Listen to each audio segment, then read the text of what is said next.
Time check, 4 o'clock in the morning. Kagaga ko lang po sa trabaho. Ito po, may konting ibibigay akong idea or konting kaalaman about sa kung paano mag-subscribe ang isang baguhan para makatulong sa kanyang kaibigan na vlogger or YouTuber or ano pa man yan. At paano kayo makatulong ng maayos sa kanyang YouTube channel. So ito guys, panoorin nyo po ito, pakinggan nyo ng maayos para doon lang po sa mga baguhan na gustong tumulong para sa kaibigan nila, para sa YouTube ng kaibigan nila. So ito, pakinggan nyo po ito guys.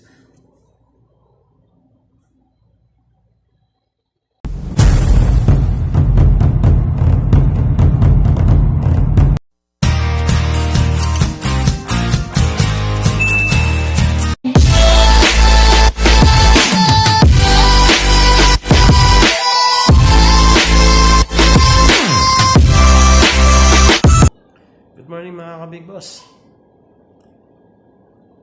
Nandito po ako ngayon para magbigay ng tip para sa isang kagaya ko na baguhan lang din sa YouTube o tinatawag na YouTuber. Tip para kung paano makadikit ng maayos at hindi may spam yung mga pinagpagura natin, gaya ng pag-subscribe. Yan, number 1, pag-subscribe. Paano nga ba ang tamang pag-subscribe para sa isang kaibigan natin? So, ito guys, pakinggan nyo kahit saglit lang. So, by the way, bago po ang lahat, pa-subscribe naman po ng aking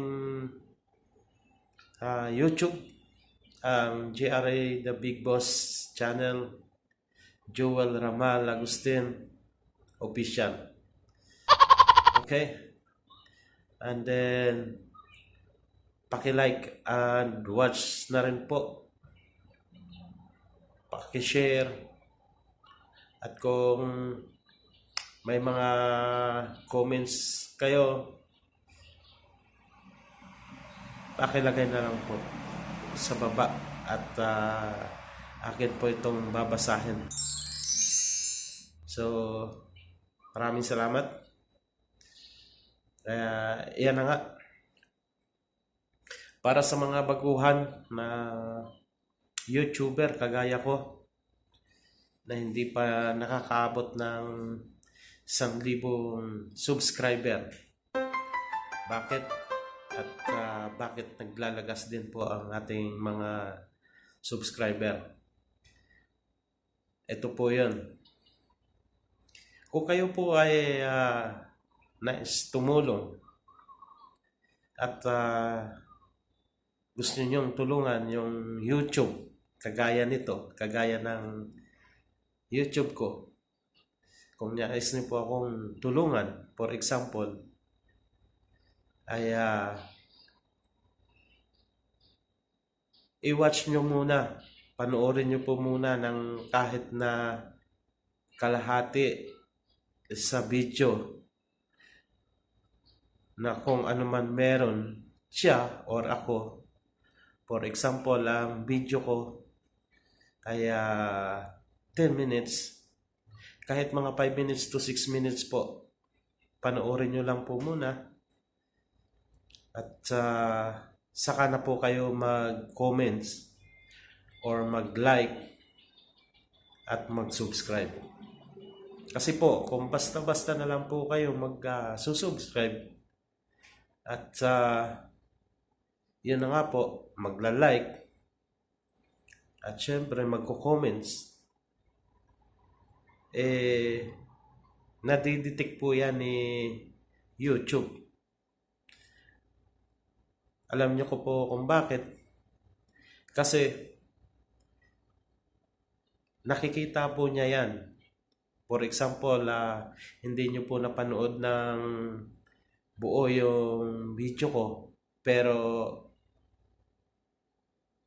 kahit na 1 minuto, 3 minuto, ay hindi nyo pa po napapanood. Yun na nga. At nag-like na agad kayo, nag-comments kayo, kasi nga nagmamadali kayo, at nag-subscribe kayo kaagad. So, mababaliwala po yun. Ang mangyayari po, mababawasan pa ako ng 2 points. Sa subscriber ko, mawawala yung 2 doon. Dahil sa ginawa nyo po. So, yan mga ka-Big Boss. Ganito po yan. Nadidetect po yan ni YouTube. So, kung gusto nyo pong tumulong na dumami yung YouTube subscriber ko at isa ka na nga doon, gusto mo po akong tulungan, kahit mga 10 minutes ng video ko, yan po ang yung pipiliin nyo. Huwag nyo pong pipiliin yung sobrang ikli kasi mai-spam din po ako nun. So, ang pagkakamali ng mga bagong YouTuber, yung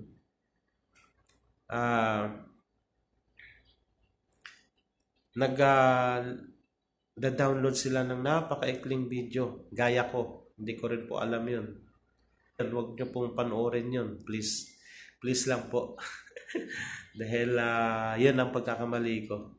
Pero about sa ibang video, may mga 10 minutes po dyan o 20 minutes. Kahit mga 5 to 6 minutes lang po, please. Yun po yung lagi nyong tatandaan. Mga bagong subscriber or kung paano mag-subscribe. Yun po. Kasi yun yung patakaran ni Lolo. Yan po yung patakaran niya. Na hindi ka rin basta-basta magsusubscribe sa isang kaibigan. Kagaya ko. Kung hindi mo ito napapanood ng kahit na ilang minuto lang. Dahil masasayang lang din po ang ating pinaghirapan. So, para po kayong makatulong sa inyong mga kaibigan or para sa akin,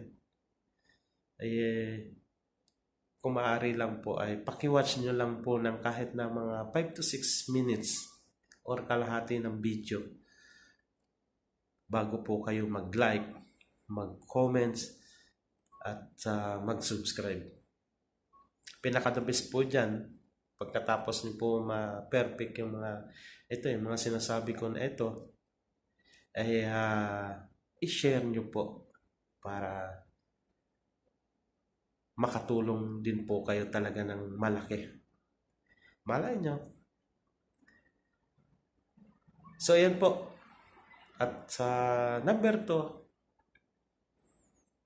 sa dami-dami ng sinabi ko, number 2 pala. Ito. Wag na yung number 1, number 2, number 3. Ito po. Diretsahan na tayo. Yung pagko-comments din po, kung maaari lang ay about doon sa video na napanood nyo. Kung ano meron sa link na yon, kung ano yung ginawa niya or ginawa ko, ay about lang po doon. Pwede naman kahit na pambabash or about for good yung comments nyo. Pwede po yun. Wala pong masama doon.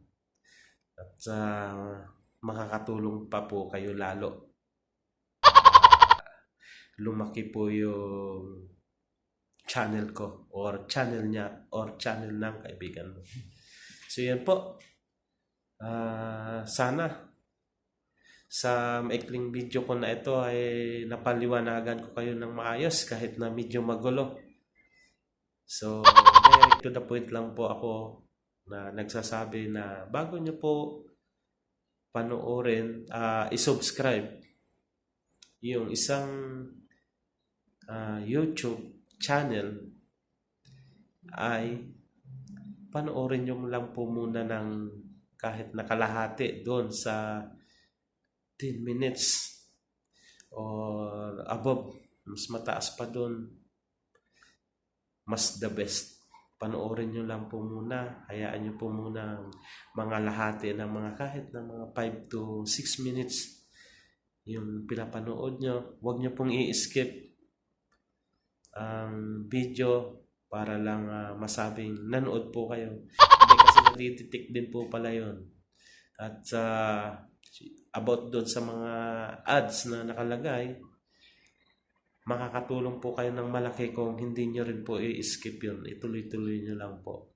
Napakahirap din kasi syempre alam naman natin na parang harang yun eh. Yun ang harang sa gaban sa pinapanood natin. Hindi natin basta-basta na-enjoy yung ano. Pero yun po yung tulong ninyo or tulong natin para sa kanila. So ayan, pumili tayo ng mga malalaking video or lagpas ng mga 10 minutes na ginawa niyang video at kahit na 5 to 6 minutes nung panoorin yon, huwag niyo pong lalagpasan yung mga harang. Napakalaking tulong na po yun. Saka kayong magla-like, magsusubscribe, pindutin nyo yung notification bell button or yung kalimbang. The best po yun para ma-update po kayo sa mga susunod pang mga video ng inyong mga kaibigan. At saka kayo magsusubscribe. Napakalakas po yun. Hindi po ibabawas ni Lolo yun. Hindi po babawasan, hindi mai-spam. So ayan mga Big Boss, God bless. Sana naturuan ko kayo para doon sa mga kapwa ko pagguhan sa YouTube. Sana naturuan ko kayo ng maayos kung paano po gagawin ang tamang proseso ng pagsusubscribe. Thank you so much. Mabuhay po kayong lahat. Mabuhay tayong lahat.